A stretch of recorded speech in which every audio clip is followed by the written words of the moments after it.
give you one example.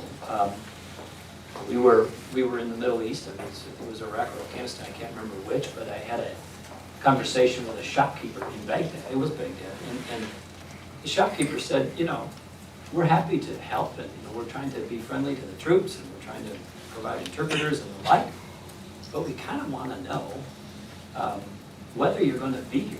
And this, I think, was circa 03 or 04, I can't remember what, but the question and the implication was, hey, we got to hedge our bets, because every day we're kind of in a tough situation. Can we count on you or not? Because if we can't, then we have to start to hedge our bets. And that's a microcosm. It was one individual in one circumstances, but it's a microcosm for the challenge all around the world. Because if you have the answer to the global question be, we really can't count on you, and we really don't know whether you're going to be there in the hour of need, then people begin to hedge their bets in ways that are ultimately corrosive and even more dangerous. And I think that's what's happening. What if, maybe one more question to you, and then we'll open it up. You know, November 7th, Governor Romney calls you and about specifying particular jobs, just says, look, I could be swamped doing the economic policy, tax reform, entitlement reform, healing Obamacare, replacing it, and there's a debt limit. I mean, he'll be awfully busy, and his top people I want to be, and White House Chief of Staff will be, but I also want to do right by the world, and but I can't do everything at once. So there's a ton of stuff to fix, there's a ton of stuff that various deputy secretaries of state and assistant secretaries of defense should be working on when they get confirmed, but that won't be until February or March, April. What two, I mean, but if you said to you, Tim, I mean, what 2 or 3 things do I just need to worry about as president-elect for the next 2.5 months, and what should I be thinking about my first month or 2 or 3? What are the urgent things that have to be done as opposed to the longer, big picture stuff? Do you have a thought about that? I do. If you limited me to just 60 or 90 days of the initial administration, I think clearly Iran has to be on the list. I would put that in the top 2 or 3. And it's not unrelated to what happens in Syria. So, you know, we have a debate about the degree to which the United States should be supporting facility enabling the opposition in Syria, but we have to, I think, view that for obvious reasons in concert with what we may end up needing or wanting to do with respect to Iran. So those are 2 that would make the top 2 or 3 list. And I guess I would put another one on.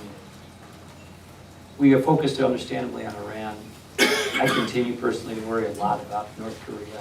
We have a 20-something leader there who is hopefully contained and guardrailed by the military and to a lesser extent China. But as our eyes turn, understandably, to Iran and to Syria, I would pay some attention to the degree of real stability that they do or don't have in North Korea. Paul Ryan could be a young guy in North Korea. Fellow generational, young generation thing. Young guns, pink. Questions, comments for Governor Pawlenty, either on substantive areas, obviously foreign policy, Middle East, Europe, Asia, defense, or on, I think, also like Governor Romney and all that sort of thing. I think we have a mic, so I'm Geoffrey Van Orden. I'm a British Conservative member of the European Parliament. I follow foreign affairs and defence issues very closely. I certainly endorse what you've said about the need for more American leadership. There is a demand for that in many parts of the world. And my own country, in the United Kingdom, I think we would certainly appreciate some reassertion there. I've got 2 questions, really. One, first of all, there's no public appetite for foreign military engagements, certainly in European countries, and I would imagine it's the same in the United States. So there's a fine line between a robust foreign policy and a risky foreign policy. And as we come up to an election, I wonder quite how we're going to, if you like, calm nerves, because I can imagine that the Obama camp would try and exploit the idea that Romney was a bit of an adventurer, potentially. So that's one question. And then a more specific one, if I may. Would the Romney administration try to encourage European countries to reinvest and reinvigorate in NATO rather than pursuing an autonomous European Union defence policy separate from NATO. Thank you. Thank you very much.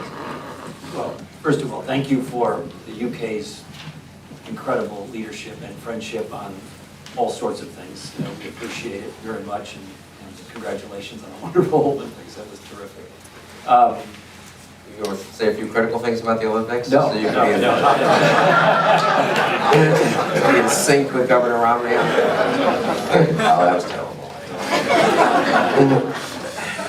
But we have, with respect to your last part of your question relating to EU military defense security posture versus a NATO defense, maybe not versus, but coexisting, my personal preference, and I certainly, in this part, I'm not speaking for Governor Romney, I'm talking about this particular aspect of it, I would hope for a revitalized, reinvigorated, but also relevant and real NATO. And I think it's fair to say we've had mission drift, fair to say that we've had some challenges as it relates to, as NATO has undertaken new commitments beyond roles of peacekeeping, stabilizing. There's a readiness issue, there's a willingness to fight issue. There are some differences within the alliance on that. Doesn't mean it's not reconcilable, but our experience with it, and I think doesn't relate to the UK obviously, but to some of the other NATO members. I think the Secretary Gates made pointed but important points towards the end of his administration with respect to NATO. And friends tell each other the truth. Not always in public, but at least privately. I think it does need to be said, again, not relating to the UK and Poland and some of the others, but for those who are unwilling to commit financially or commit very substantially, for those who are unwilling to fight, for those who are unwilling to even put troops in without almost suffocating their ability to operate without caveats and conditions. I think we have to have a meeting that's very blunt and pointed, not a meeting, but a resolution that would say, this alliance exists for a certain defense capability and common set of commitments. And we can't have wildly different financial and political commitments in that regard. As to the first part of your question, these matters are largely unpopular, not just in Europe, but in other places around the world, maybe particularly in Europe. But I really applaud President Bush for this aspect of his presidency and others. This isn't a test of whether it's popular, it's a test of whether we're secure. So I don't really view as whether it's popular in Europe or somewhere else to be the measure. Now, I don't want to be naive about you got to have an empowering environment, or here.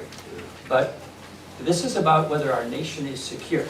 So leaders need to step up and say, I'm willing to take the hit politically in order to do what's right for the security and safety of my country.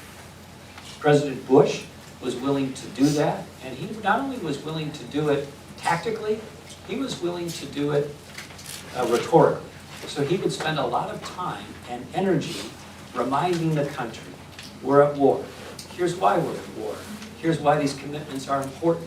Here's why I think it's important. And it became, and he became, unpopular in part because of that. But he, in his heart, believed it was the right thing to do, and he stuck to it in a steadfast manner. So, again, for a future leader, I think it's really important to not measure it just by popularity, but what does it really take for this nation to be secure and be willing to take the hits, even if it is unpopular. Maybe I could just add a word to someone who's not part of the Romney campaign at all, obviously, I'm not sympathetic to it, but you know, this idea that President Obama and the Obama campaign are going to criticize Governor Romney for being not just wanting a robust foreign policy, but saying risky things or being rash. I mean, there are always one or two sentences you could take out and say, oh, there wasn't this a little harsh or something. But I would say, honestly, thinking back over the last 20, 30, 40 years of American political campaign, I would say the Romney campaign has been more responsible than most. Considerably, I would say, more responsible and restrained than most. Has not taken many cheap shots at every little tactical failure. Has tried to stay on a pretty big plane of genuine differences on defense, on Russia, on some other issues, and on issues where there's not that much difference, let's say a lot of East Asia policy, for example, been fairly restrained and hasn't sort of, again, taken it every time there's a South Chinese provocation in the South China Sea. You know, you don't see Romney spokesmen popping up and saying, oh, this shows how weak America is. And if you look back, certainly compared to '08, I think, and many of the things that the Democrats said, many of which they then had to, of course, walk right back from when they took office. When you look at the general level of political rhetoric in most democracies, I actually think they don't get the deserve. I think here Governor Romney must have told his people, I'm going to make the differences clear, and if you see them doing something wrong, you should call them on it, something we disagree with. But I think he's been pretty responsible, honestly, as a presidential candidate in this respect. And I would say, incidentally, the Republican Party as a whole has been surprisingly. In the House, Republicans have voted in a majority to support the war in Afghanistan, to support President Obama's surge in Afghanistan, when the Democrats were walking away from it. And when, believe me, this was not a popular vote to get back in people's districts. And it would have been easy to say, we support the war, we're tough guys, and we can't trust this guy to run it, that he's doing a surge at the same time as he's doing a drawdown, and he's ignoring the advice of his commanders, all of which essentially is true, and all of which makes me worried about what's going to happen there. Nonetheless, John Boehner, the Speaker of the House, said, but you know what, we're not going to sort of get cute here and say, well, we can't support it because Obama's running it.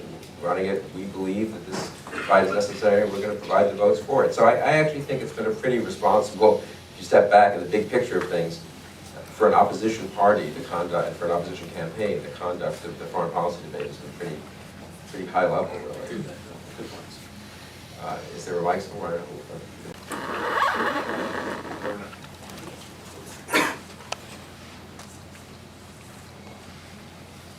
Thank you for your, still up? Is it on? Oh, Yeah. Thank you for your insights and your eloquence.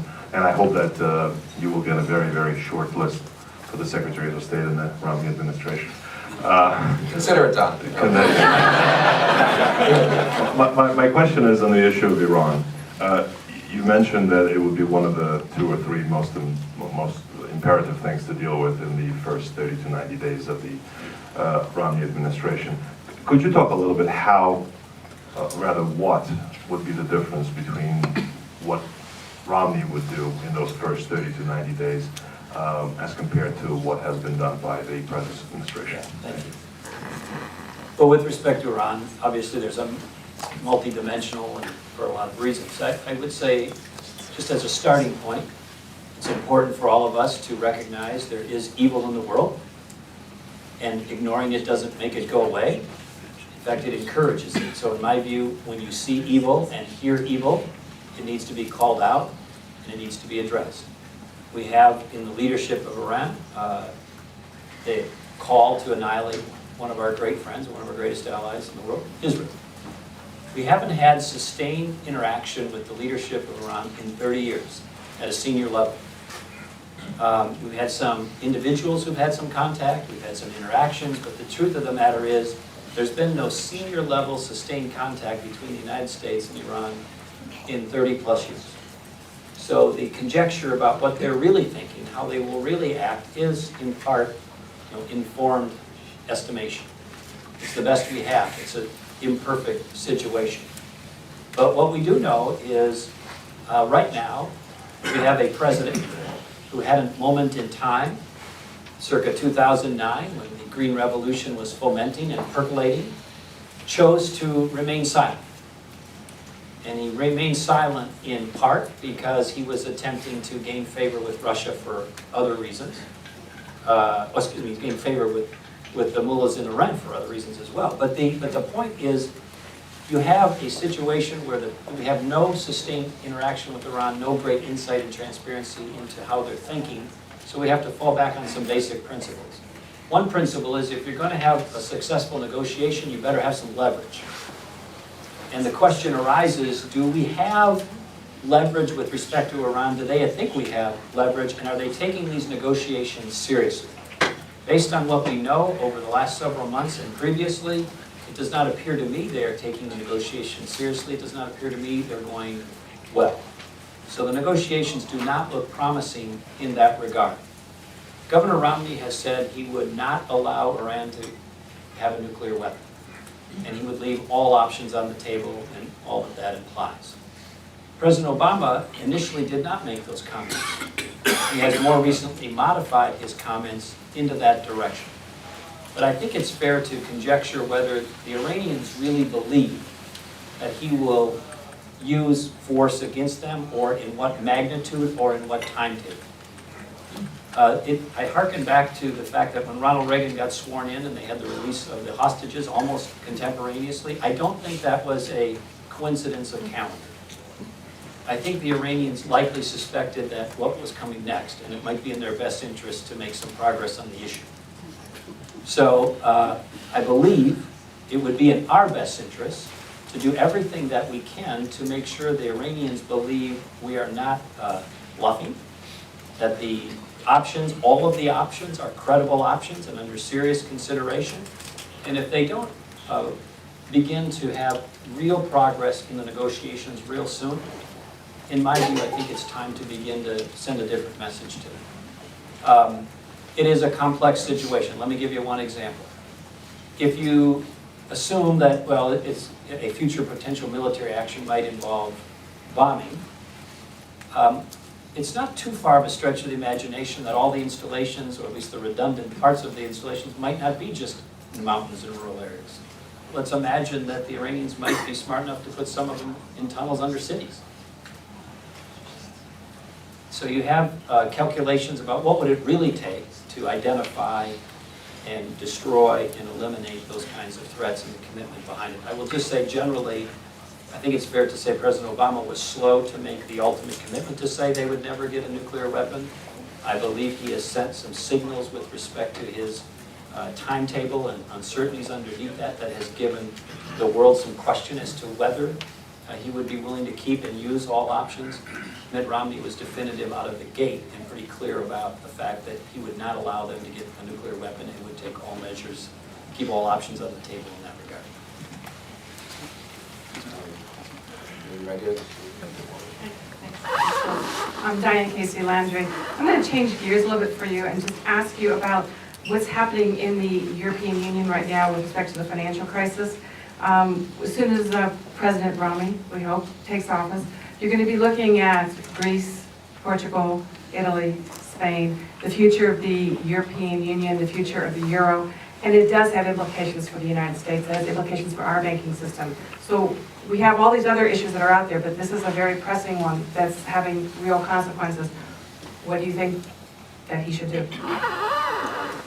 Well, Governor Romney has said pretty clearly that with respect to the problems in Europe, they need to be solved within Europe. And there's a lot of commentators who have observed that it's difficult to have monetary union without fiscal union. At core, that probably sums up the tension and the problem. But at least as it relates to Governor Romney and the campaign's views on America's role relative to the Eurozone and the EU more broadly, he has made it pretty clear that he believes that's going to have to be solved within Europe. Now, obviously, there's communications and coordinations that go on at a variety of levels, and we have the IMF, and the World Bank, and a lot of other opportunities to influence. But his view, I think, fundamentally is it's not something that we're going to get substantially involved in. Mr. Elder, My name is Mohammed Ghanem. I'm with the Syrian American Council and American Syrian Coalition. How would a Romney administration handle the brutal crackdown of Assad against the Syrian people? What would Romney do in the first 30 to 90 days, since it's closely related to Iran, given that Assad is Iran's most important ally in the region? Thank you. I think it's helpful with respect to Syria to do a little bit of retrospection about how we got here. I think it's fair to say that there are critical leaders around the world, including in the United States, who viewed Bashar al-Assad as a reformer. They had a very hopeful view of him based on his portion of his background that's Western, his spouse's education and background. And I think time has now revealed the truth. And the truth is he's a killer of his own people, he's a terrorist, he's a thug, and he should go. When you have the President of the United States over a year ago saying he should go, and then he doesn't go, it begins to create again this question of, do you really mean it? Are you really committed? Are you really prepared? Are you really willing to walk the walk or just talk the talk? So again, here's a difference. You have a president who has done very little, almost nothing, with respect to not only lending voice to, but helping the opposition in Syria. In my view, belatedly and minimally then offered to help only with non-lethal communications gear and not even much of that, and perhaps some other capabilities with respect to non-lethal force. And you have Mitt Romney in contrast saying many months ago, not just looking forward, we should enable and facilitate the arming of the rebels in Syria and do it in conjunction with a coalition of the relevant and the willing, including Turkey and others in the region that are willing to be helpful. But I think for me, and I know for Governor Romney, the time has long since passed. And of course, the conditions have deteriorated and the situation's gotten even more complex since. He believes we should have facilitated and enabled the equipping and the arming of the rebels and give them a better chance to succeed in their mission to get rid of in Russia to help solve the problem in Syria. This is the administration's perspective, really. I mean, as President Obama literally, almost concurrently is saying, we need to look to Russia to help solve the problem in Syria. They're rehabbing gunships in Russia that will shortly thereafter be sent back to Syria to more massively kill innocent civilians. As he's expressing those words about his hope for Russia being involved in a constructive solution in Syria, they are sending an additional naval contingent to Syria with their version of the Marines to reinforce their presence. News reports that they sent Russian special operations forces to Syria to train and better equip the Syrian army so they could more effectively kill their own people. So these are the judgments that were made, both historically about Bashar al-Assad, as well as Russia's role in Syria and more broadly in the UN and the world, that I believe are naive and wrong. And President Obama needs to be held to account for that, in my view.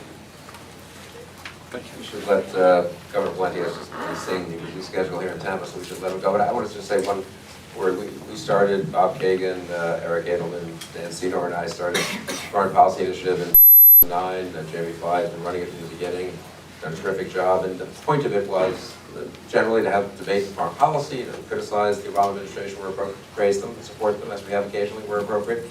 But above all, though we're not partisans, is really try to prevent Republicans and conservatives from going in an isolationist, protectionist, sort of Fortress America direction.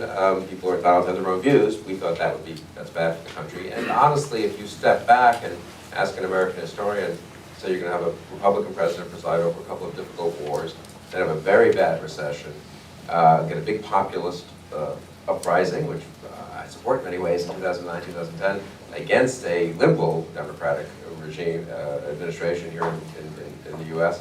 What's that going to look like? I think the prediction would have been that by 2012, the Republican Party quite likely would be a somewhat Buchananite or Ron Paulite or something of that nature party.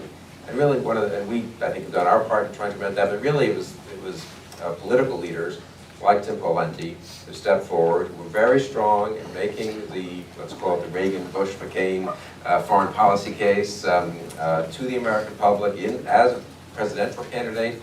I think most of the presidential candidates ended up pretty much where you were. You were a little ahead of them on foreign policy. But Governor Romney, Gingrich, Santorum, there wasn't that much space between them. Ron Paul was the outlier.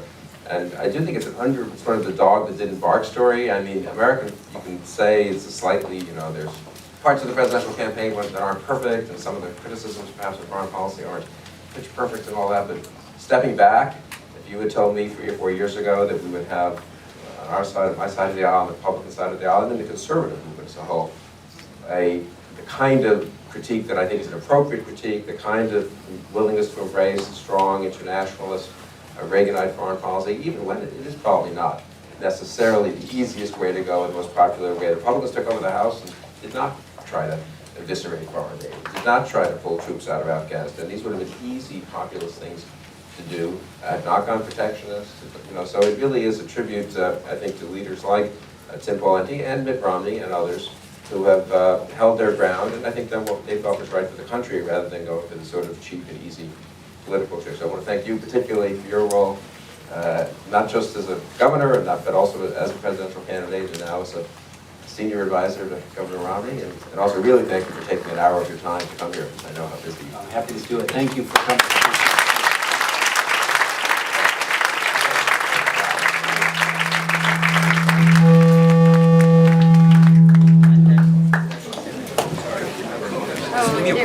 I want to invite you all to enjoy the reception next door. And one announcement, actually, there's a group, someone affiliated with the Syrian National Council, Radwan Ziada, who's based in Washington, is actually going to be doing a small briefing on Syria on the next level in the Germany room. So you're all invited to join that as well.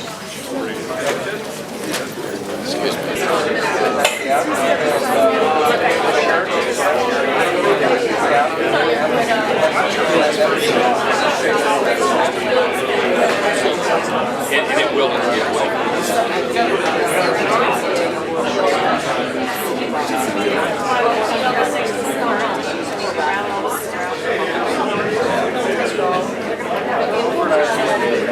So